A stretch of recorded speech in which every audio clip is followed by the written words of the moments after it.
Now over time, Moses grew into a man. One day Moses saw an Egyptian beating a Hebrew slave, one of his own people. Out of anger and rage, Moses killed this Egyptian. Then he hid the Egyptian in the sand.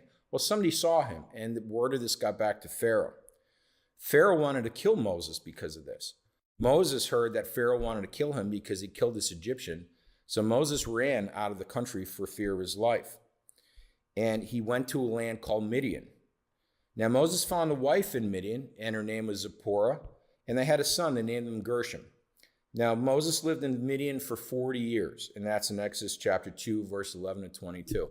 So you see, when God comes to Moses and says, I want you to free my people, the Israelites, out of Egypt, he's 80.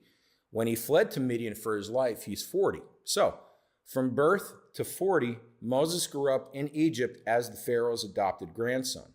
From 40 to 80, Moses hid from Pharaoh out of fear of his life in this land called Midian. God hears Israel's groaning. Now the people of Israel groaned for many years because of their slavery in Egypt, and they cried out to God for help. God heard their groaning and their cries. He remembered his promise to Abraham, Isaac, and Jacob that he would make their descendants as numerous as the grains of sand on the seashore, and God decided to help. Now at the time, Moses was tending the flock of his father-in-law Jethro in the land of Midian. God appeared to Moses in the form of a bush that was burning, yet it wasn't consumed. So Moses went up to see what's up with this bush. It's on fire, but it's not getting burned up. And when Moses went to investigate, that's when God spoke to Moses.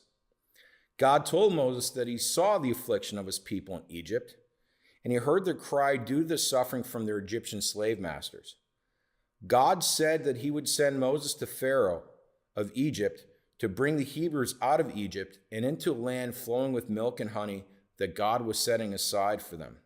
Now, Moses was afraid to do this. Don't forget, Moses has been hiding for the last 40 years from Pharaoh because Pharaoh wanted to put him to death for him killing an Egyptian.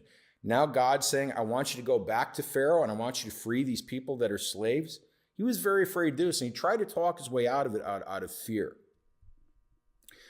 Now, when God saw he was afraid, God said that he would strengthen Moses and give him whatever power he needed to bring the Hebrews out of slavery in Egypt and into a new promised land. And God said that in Exodus chapter 3, verses 1 to 22, and in Exodus chapter 4, verses 1 to 17. Well, then Moses asked God, God, if I come to the people of Israel and say to them, the God of your fathers sent me to you, and they ask me, well, what's this God's name? What am I to say to them? And God said to Moses, I am who I am. And he said, say this to the people of Israel, I am has sent me to you. So that's in Exodus chapter 3, verses 13 to 14. Now that's important. So God says to Moses, tell the people my name is I am. Okay. Much in the future in the New Testament, Jesus is arguing with the religious leaders that are trying to put him to death. And Jesus made a statement that, Moses was happy to see the day of Jesus. And they said, how can you have seen Moses? You're only 33 years old. He was, thousands of years ago, whatever.